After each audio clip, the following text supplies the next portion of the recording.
拉萨河，雅鲁藏布江最大的支流。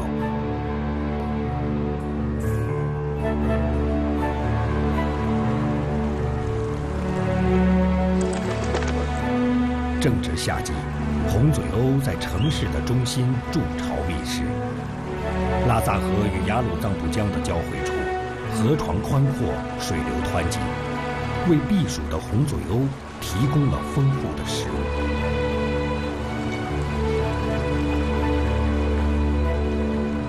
然而，丰沛的水源在哺育生命的同时，也会引发洪涝危害。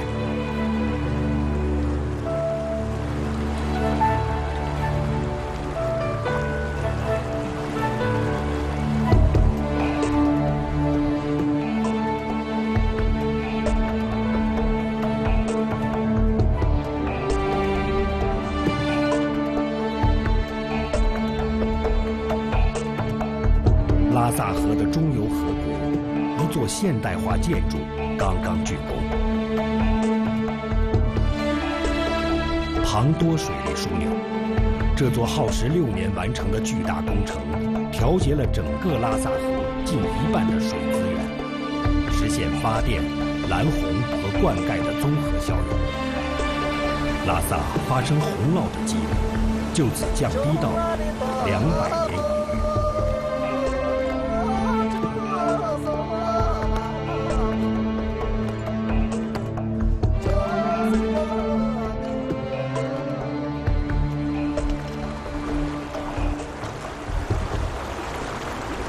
顺着拉萨河一路向北，到达它的源头——中国的5大牧场之一羌塘草原。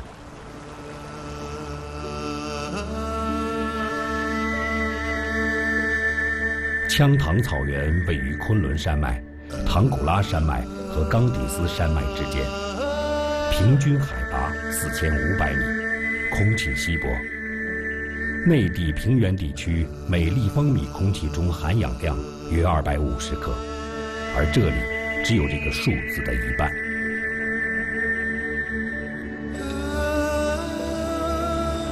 在蔓延了几千年的草甸和青苔中，平静的河流养育着高原上最顽强的生命。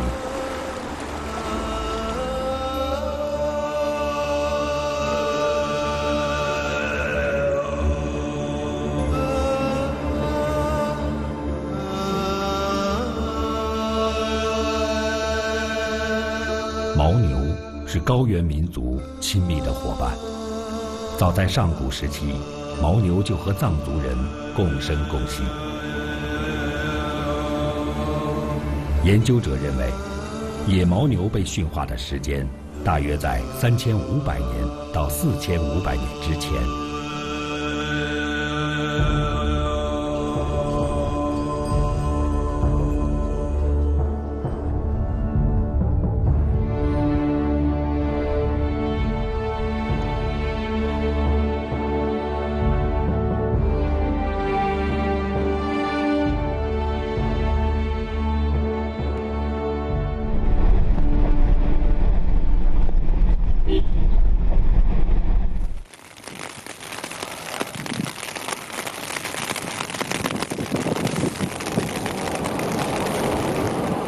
关键是晚上睡得着觉吗？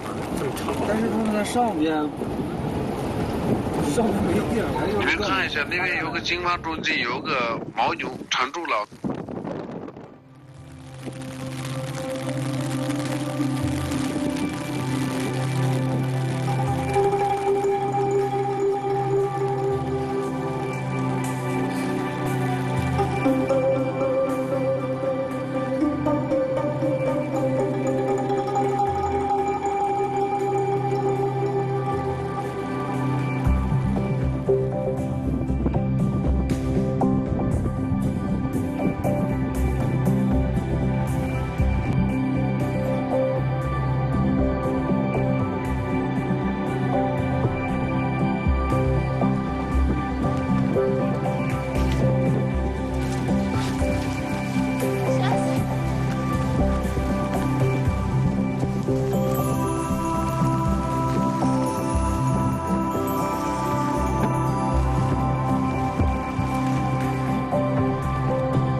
从古至今，牧民们都是逐水草而居。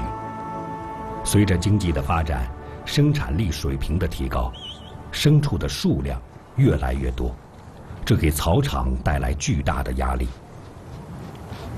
西藏的草原生态保护补助奖励机制，政府出钱补贴，牧民们减少了家畜的数量。琼珠一家10口人，过去有100多头牦牛，现在减少到了70多头。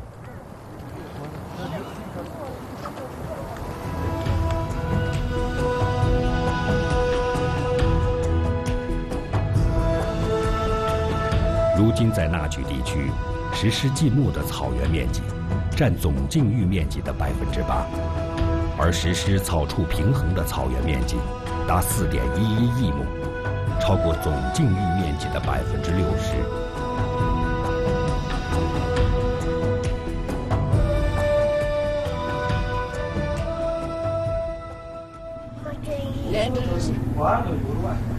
看我吃东西。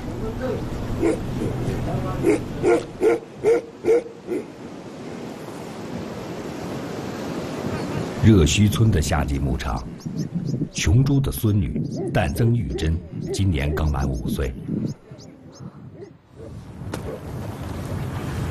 每天早上，她都会和妈妈一起晒牛粪。草原上一天的生活就这样开始了。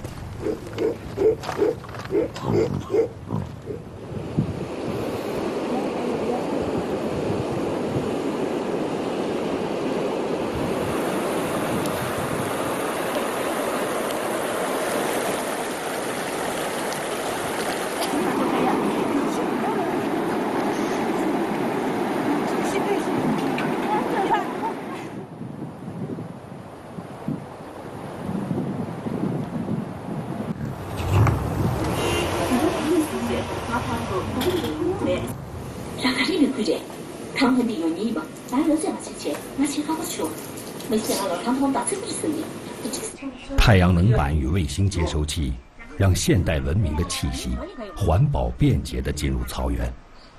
这不仅让牧民们的生活更丰富，同时也打开了一扇通向外界的窗口。娘家队长，我现在太难弄了，娘家这忙起老站的导演。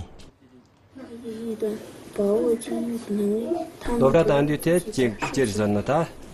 让给宁波那么给参的打人家他做了这，让已经的去，他也光了通那个，现在这通的那演的，不只是说那个这大学。能够随心所欲，大获成功，在行动前，很多人提醒。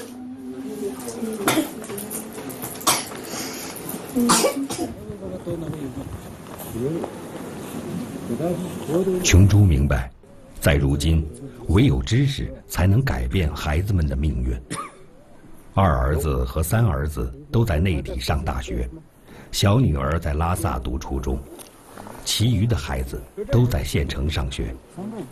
生活上的支出仅靠养牦牛远远不够。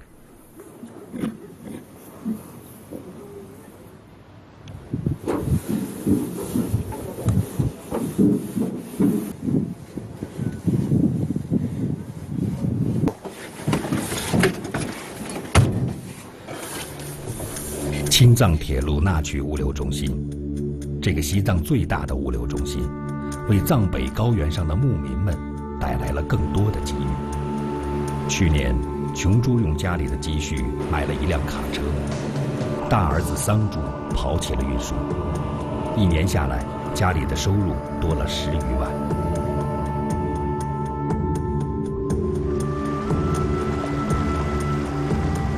那曲藏语意为黑色的河流，这条河流因为它所滋养的黑土地而得名。在河的两岸，竖起了一座座高压电塔。青藏联网工程为西藏的现代化建设提供了巨大能量。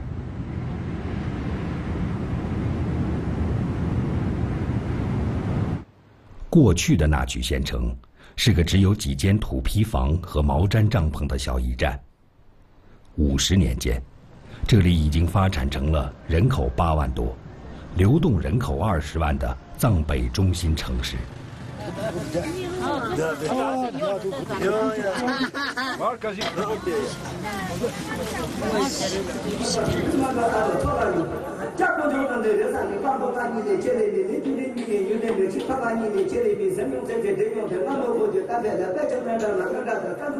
格萨尔，藏族传说中的民族英雄。以他为原型创作的《格萨尔王传》，诗行长达100多万，比世界上最著名的5大史诗的总和还要多。正宗的格萨尔说唱表演，常常隐匿在那曲街边的茶馆里，这是牧民们最喜欢的娱乐休闲之一。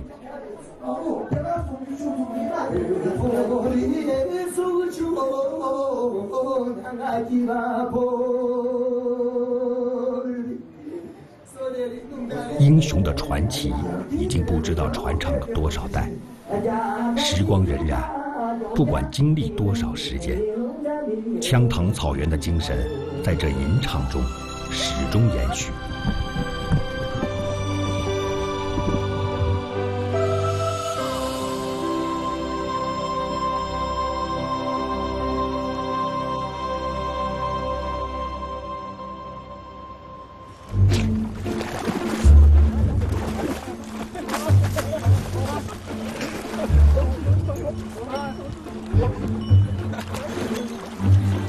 驯马人在大赛前都会给马洗个凉水澡，用冷水调节马的气息，促进血液循环，增进耐力和肺活量。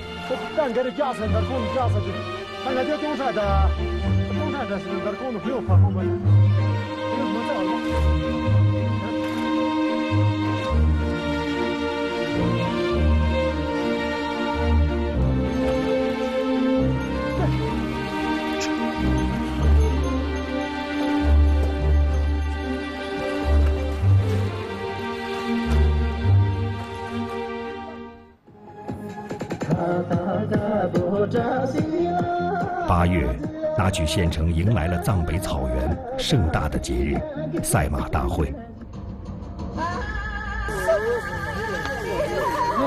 这是沿袭格萨尔每次出征前要跑马射箭的传统而形成的。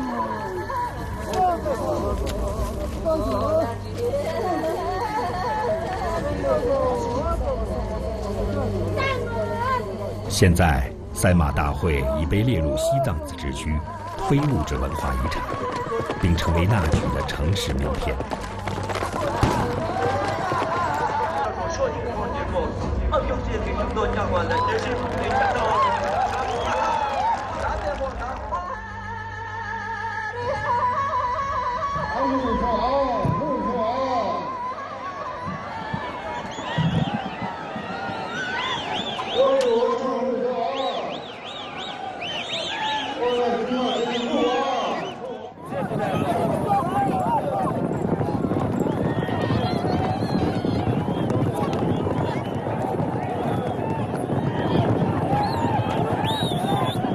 骑手们从场外出发，经过7公里的赛程，最后冲进主赛场。骏马向前奔驰冲刺，踏出的是羌塘草原日新月异的发展速度。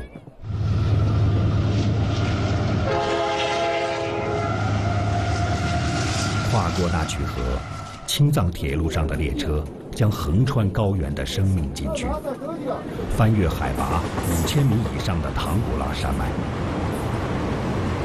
从西藏那曲到青海的格尔木，距离820公里，而乘火车仅需9个小时。青藏铁路，一个世界铁路史上的奇迹。很多内地游客选择乘坐火车进藏，既可以循序渐进地适应高海拔的环境，又可以欣赏沿途的别样风景。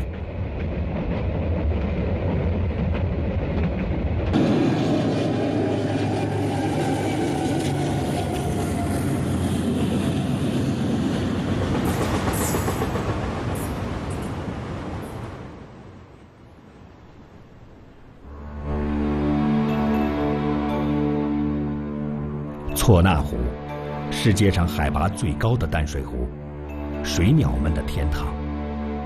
这里也是纳曲河的源头。羌塘自然保护区，全世界平均海拔最高的自然保护区，350多种野生脊椎动物在这里繁衍生息。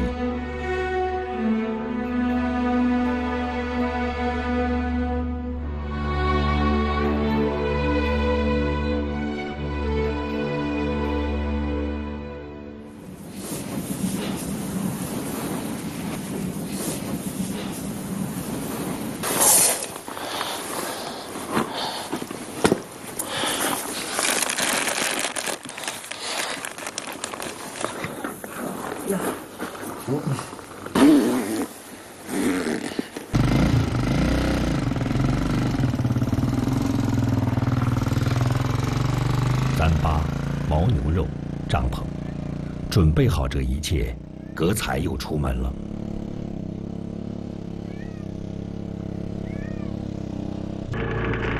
作为一名野生动物保护员，葛彩几乎每周都要去草场上巡视。60多公里的路程，通常要走3天。10月的草原上，一只独角兽的闯入，并没有吸引同类的注意。在藏族人的心目中，罕见的独角藏羚羊是祥瑞的象征。葛彩的到来，并没有打破草场既有的秩序。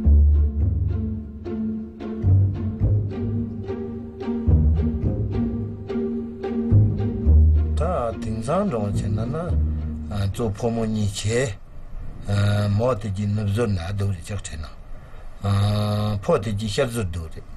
我这里他是碰到就那个那个有这个是，这哪那样我做的出的吧？我弟弟那那长嘛呀，那热难追。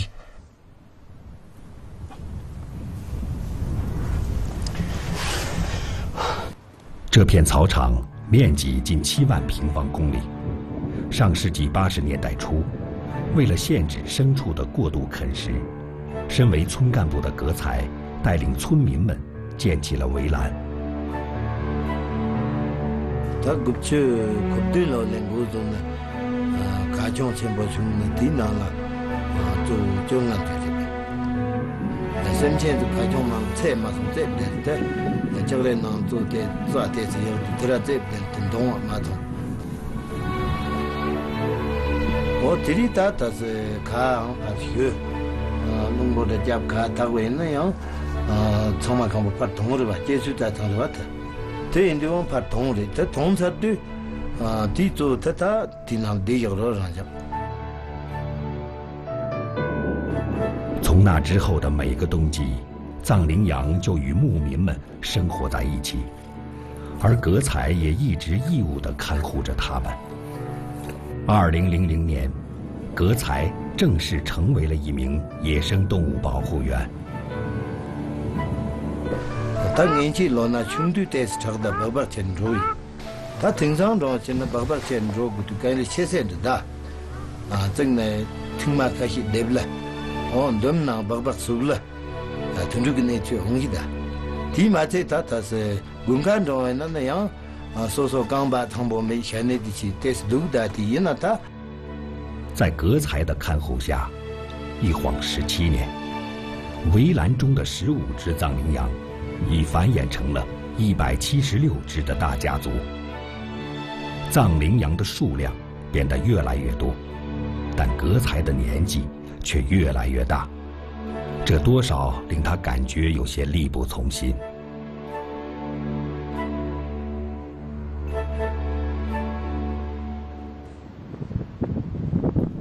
羌塘草原上湖泊密布，占中国湖泊总面积的25%，是高原上众多河流的源头。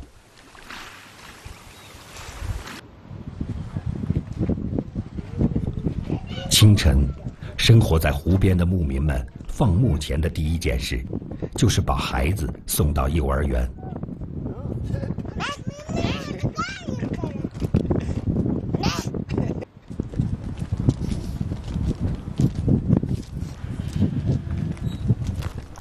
内地投资70万元建设的梅朵村幼儿园，于2013年正式开园。它是西藏全区650多所农牧区幼儿园之一，也是目前海拔最高的幼儿园。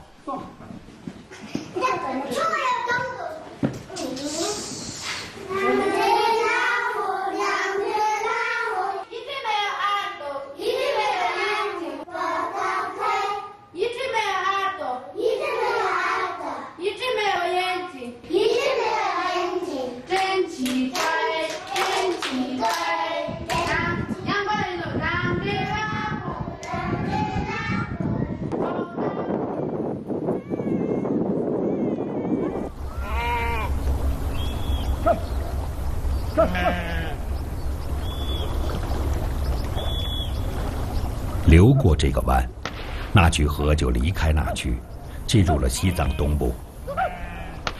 这条源自唐古拉山的河流又有了一个新名字——怒江。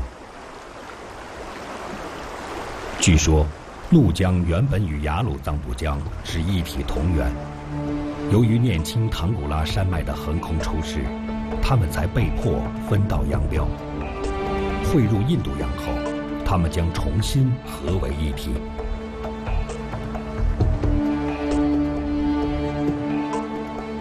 怒江、金沙江与澜沧江三江并流，将整个西藏东部深切为密集的山川与河谷，这也是中国西南地区的基本地貌。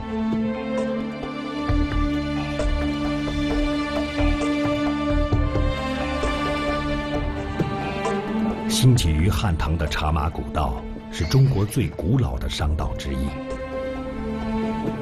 在漫长的历史进程中，茶马古道远远超越了最初的目的，成为了西藏与内地商业文化交融的纽带，乃至中国与其他国家交流的国际通道。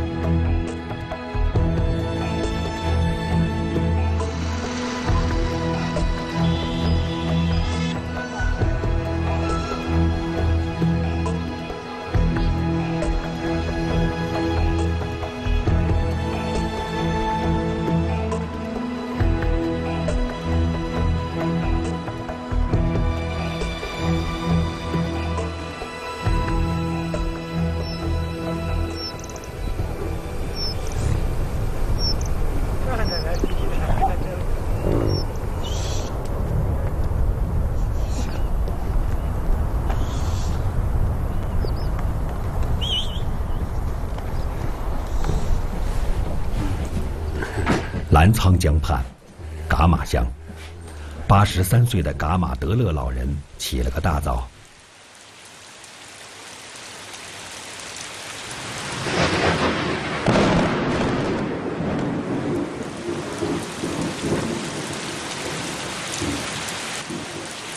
今天，他本来打算崩一块新画布，然而，一场突如其来的大雨打乱了计划。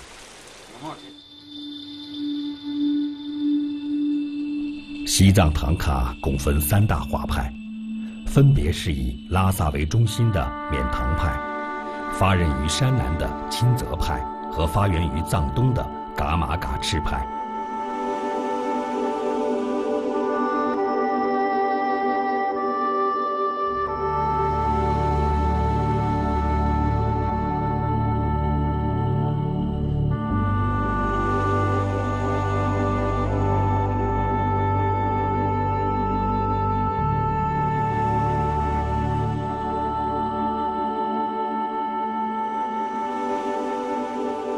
公元1406年，第5世噶玛巴活佛赴南京觐见永乐皇帝，被赐封大宝法王。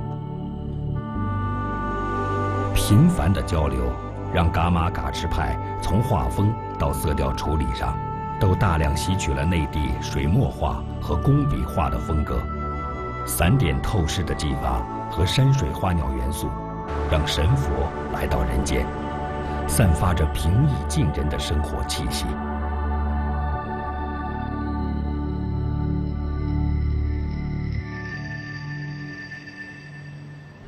噶玛噶持派500年传承至今，画师已屈指可数。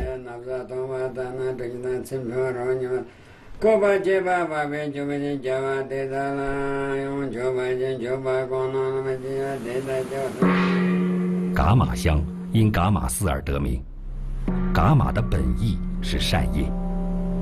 800年前，噶玛斯建寺期间，来自藏地、内地和尼泊尔的工匠云集一处。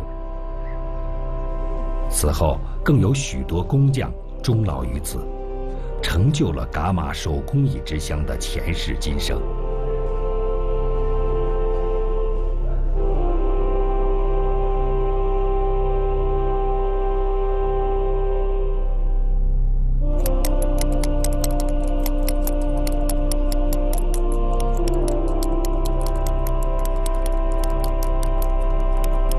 石刻、造佛、打造饰品、唐卡绘画。去年，噶玛乡的民族手工艺品年生产总值达到了上千万元。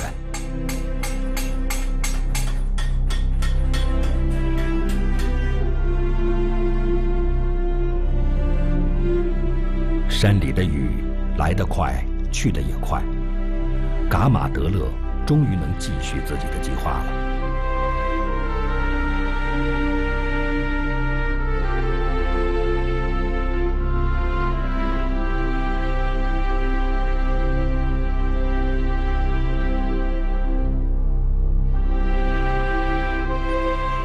这是个技术活儿，将完整平滑的白棉布洗净晒干，绷到绷架上。不论对于涂胶还是绘画着色，画布的平整程度至关重要。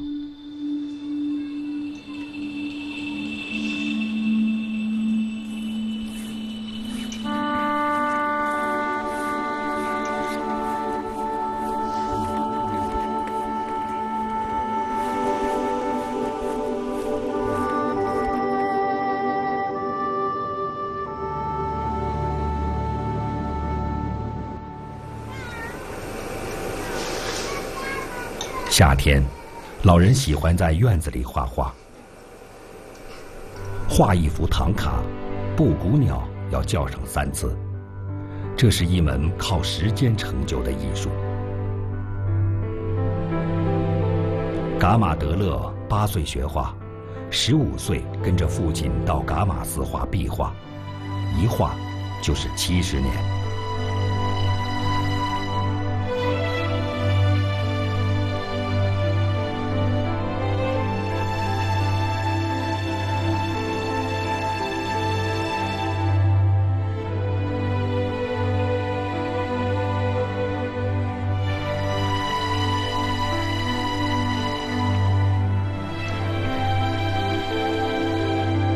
农忙时节，弟子们大都回家干活，只有几个小徒弟还在这里继续学习。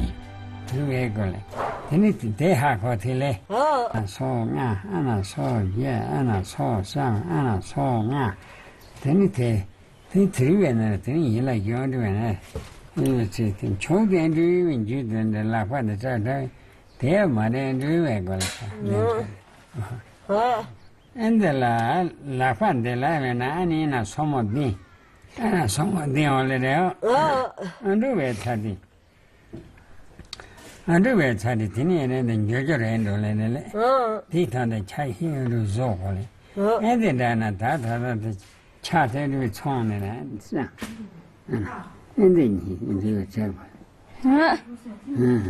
精细到激进苛刻的标准，是唐卡画师精湛技艺和虔诚信仰的明证。正因为如此，学习绘制唐卡必须能守得住寂寞，熬得了辛苦。经常也会有弟子悄悄离开，回家务农、放牧，或者出去打工。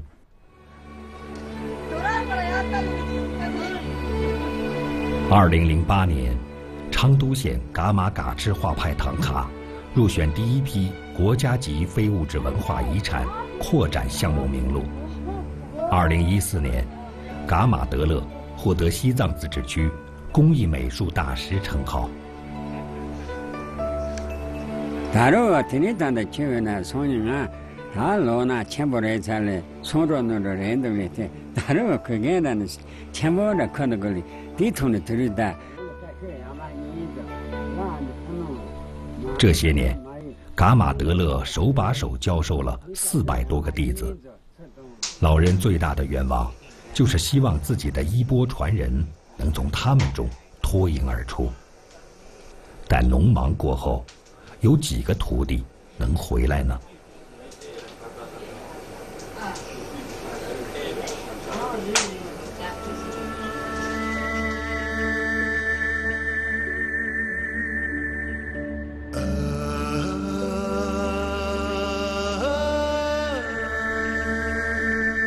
澜沧江流出中国境内后，被称为湄公河，是亚洲最重要的跨国水系，也是世界第6长的大河。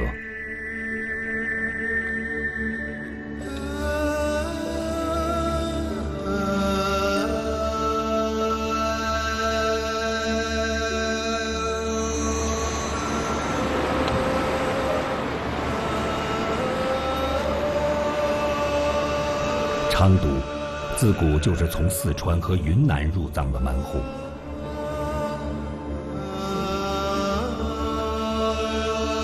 1950年10月，这里升起了西藏的第1面5星红旗。今天，这座山谷里的小镇成长为一座拥有66万人口的现代化城市。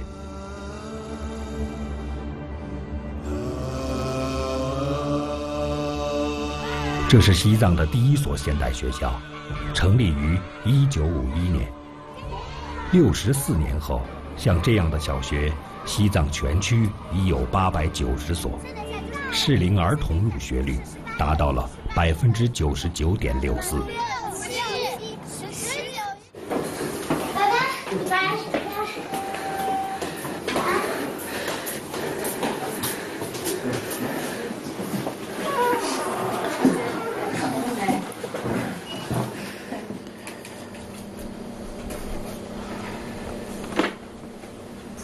次九拉姆今年12岁，刚刚升入小学6年级。他正在为考上内地西藏班而冲刺。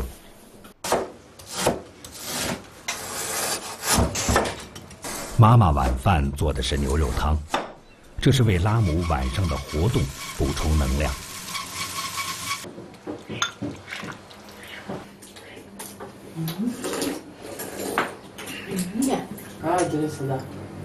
尽管学习很忙，但每天晚上，拉姆还是要抽出时间到广场去学跳弦子舞。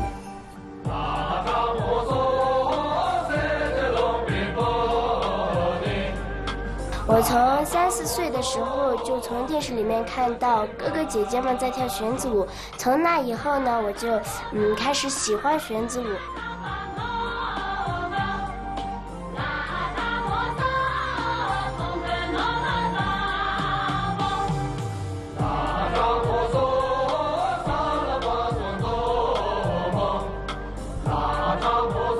弦子舞是在弦胡的伴奏下载歌载舞的古老艺术形式。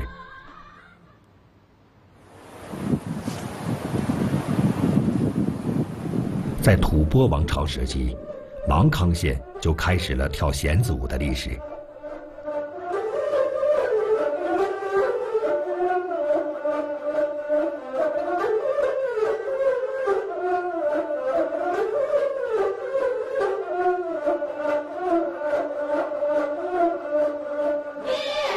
茶马古道给弦子舞的传播提供了契机。今天，在西藏、四川、云南等茶马古道沿线，都能听到悠扬的弦音，而弦子舞的形式也更加自由。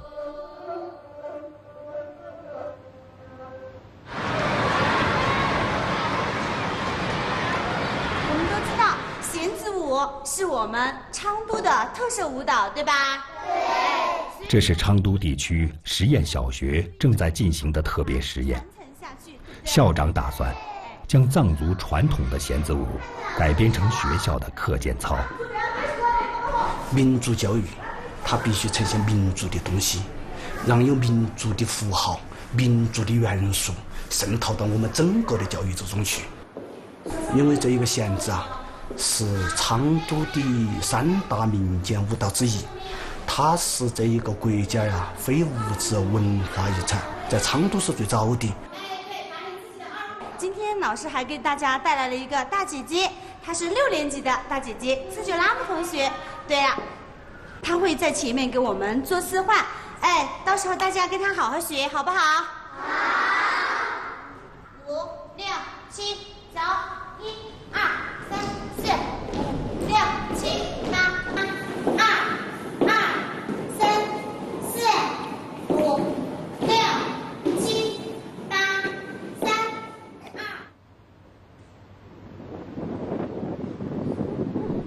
2。拉萨河的源头秋季的牧场上，琼珠家迎来了一个好消息：二儿子次珠从青海民族大学毕业，马上要回嘉黎县城工作了。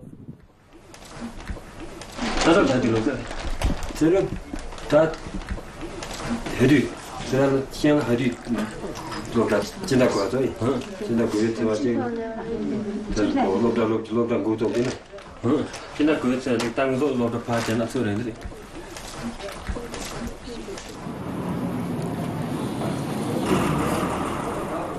9月1日，开学的第1天，次珠成为了一名藏语文教师。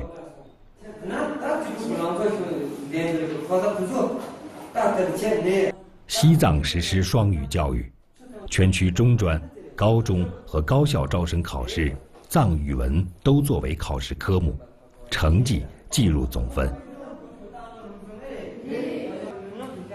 藏族的文化和历史上，主要是靠它的文字和语言来延续下去。如果文字和语言就没有了的话，相当于这个民族历史文化的消失嘛。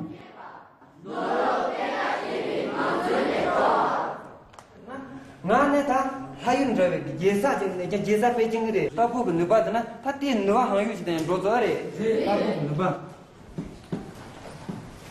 三九。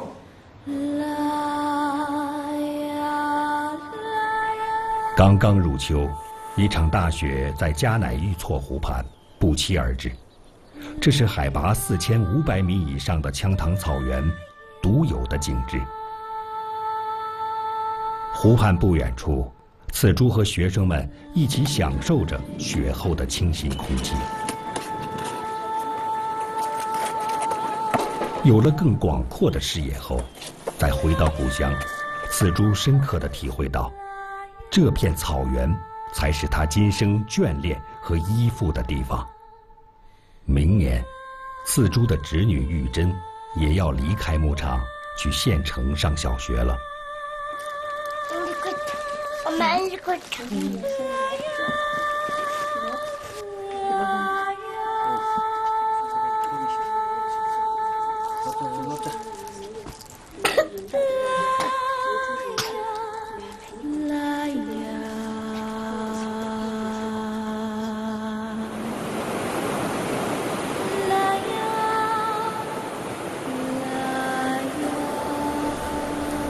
临近冬天，天气转凉，噶玛德勒的画架搬回了画室。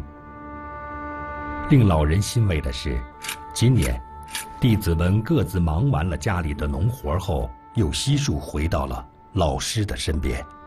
这样么讲了去充满的技能了啦，么个我么子干嘛去切给他人，那全疙瘩子的，也可以娘汤味。这里汤里面呢，就是切给盘着种的味嘛，对了，也可以娘的味出的。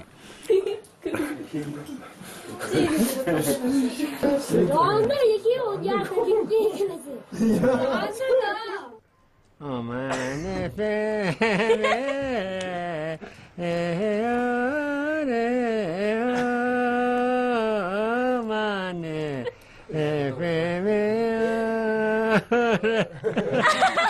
这是啥？哎呀，完了，这个。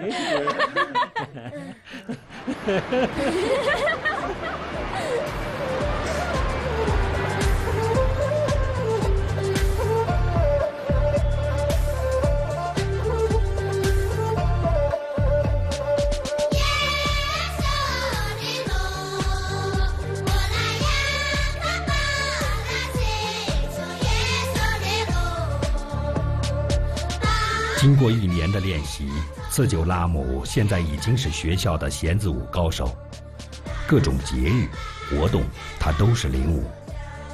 马上面临毕业，次久拉姆即将离开这所他生活了6年的学校。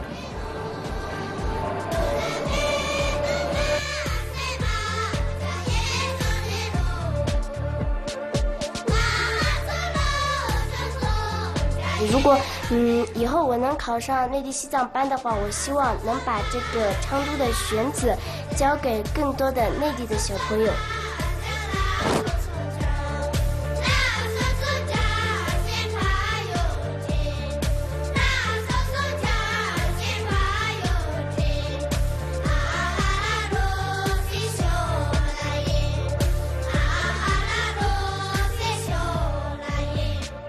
古老的弦子舞，正以一种崭新的方式流行在学校，流行在昌都。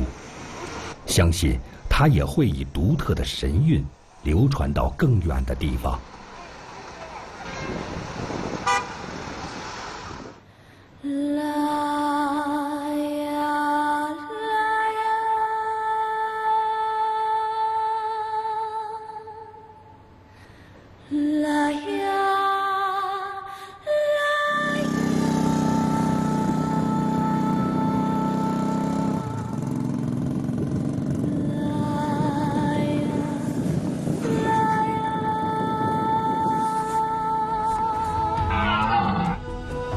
秋去冬来，羌塘草原上的藏羚羊开始谈情说爱。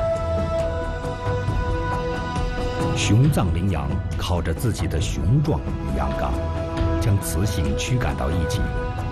通常，一只雄藏羚羊可以控制6到7只家眷，最厉害的可以征服30多只。不到万不得已，雄藏羚羊不会挑起战争。但如果遭到挑衅，交战就在所难免。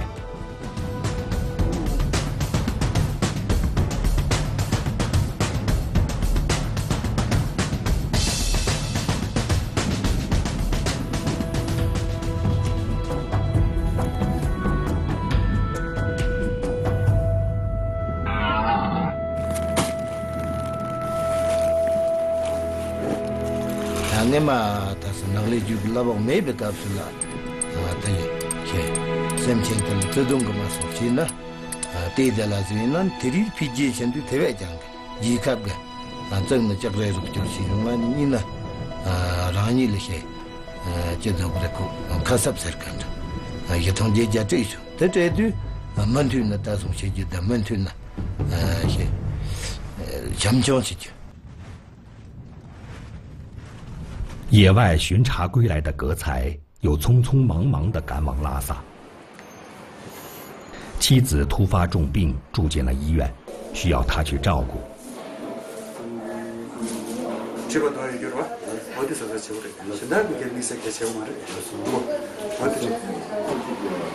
自从成了野保员，格才的生活重心基本上都在藏羚羊身上。10几年来，家里人也从未抱怨过什么，但这一刻，他突然觉得内心有些愧疚。如今，在纳曲地区，像格才一样的野保员已经有376名。在他们的共同努力下，纳曲地区的藏羚羊从5万只增加到15万只。野牦牛从8000头增加到1万多头。往后，格才能腾出更多的精力，照顾家人。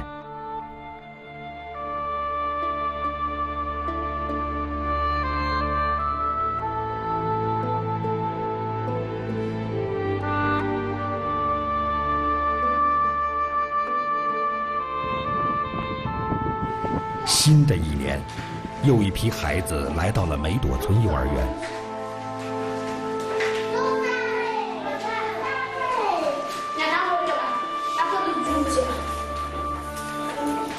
在烈日下、暴风雨中，家长们背着孩子一起放牧的情景正在成为过去。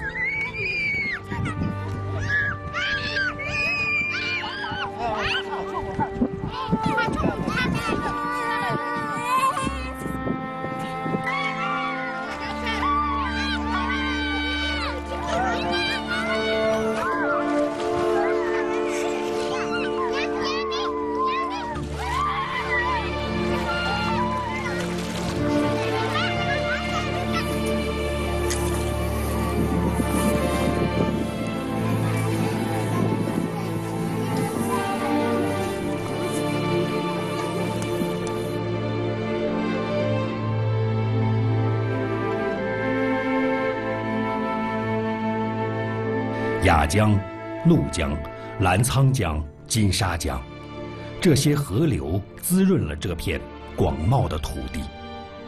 在这片土地上生存的人们，在严酷的环境中生活劳作，让人类文明薪火相传，绵延不绝。